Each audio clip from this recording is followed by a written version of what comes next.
Tendance, mon ami, chaque soir, en ouverture de Smart Bourse, les infos clés du jour sur les marchés avec Pauline Gratel. Bonsoir Pauline. Bonsoir. On verra combien de temps cela dure, mais en tout cas, Donald Trump a ressorti ces dernières heures son costume de tarifman. Oui, il menace d'imposer des nouveaux droits de douane en Europe. Plus précisément, si le Groenland n'est pas intégralement vendu aux États-Unis, Donald Trump menace d'imposer des tarifs au Danemark, à la Suède, à la Norvège, à la Finlande, au Royaume-Uni, à l'Allemagne, aux Pays-Bas et à la France.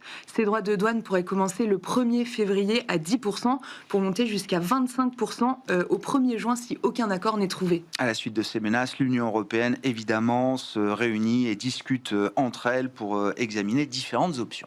Oui, la présidente de la Commission européenne, Ursula von der Leyen, a réaffirmé que l'Union européenne restait fermement attachée à son engagement à défendre la souveraineté du Groenland et du Danemark. La Commission examine ainsi des contre-mesures, dont l'instrument de anti-coercition pensé précisément pour répondre à ce type de chantage économique et qui n'a jamais été activé jusqu'à présent. Bon, pas de panique sur les marchés qui ont eu le temps depuis un an, quasiment jour pour jour, de s'habituer ou de se réhabituer à la rhétorique trumpienne, mais un peu de nervosité malgré tout en ce début de semaine. Oui, les marchés cash aux États-Unis sont restés fermés aujourd'hui pour le Martin Luther King Day. Côté européen, les indices sont bien ancrés dans le rouge depuis l'ouverture. Le Stoxx 600 et l'Eurostoxx 50 cèdent 1,5% et d'ailleurs, toutes les grandes places perdent plus de 1%. Le CAC 40 cède 2% pour évoluer autour de 8100 points. Enfin, l'indice VIX de la volatilité s'envole de 20%, proche de 20 et au plus haut depuis le mois de novembre. Et puis en Europe, les secteurs automobiles et du luxe notamment sont dans le rouge particulièrement. À l'inverse, le secteur de la défense, lui,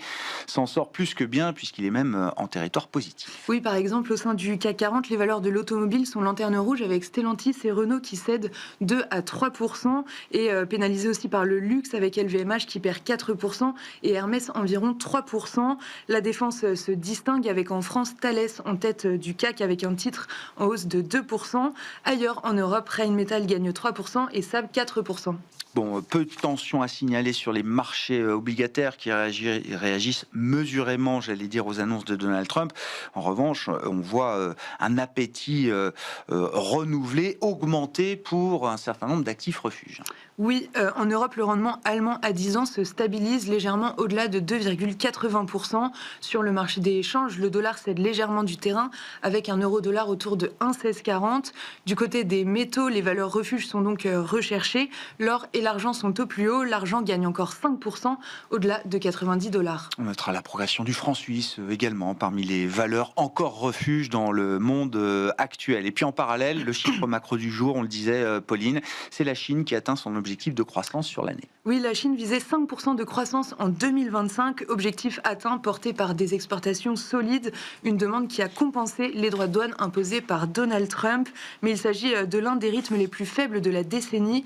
Pour le seul dernier trimestre, la croissance est affichée à 1,2% par rapport au trimestre précédent. Quel sera le programme demain à l'agenda des marchés pour les investisseurs, Pauline ? Demain, les investisseurs prendront connaissance des résultats de 3M. Il faudra attendre après la clôture pour connaître les comptes de Netflix et United Airlines. Côté macro, on regardera l'indice ZOO allemand du mois de janvier. Tendance, mon ami, chaque soir en ouverture de Smart Bourse, Pauline Gratel est avec nous et vous apporte les infos clés du jour sur les marchés.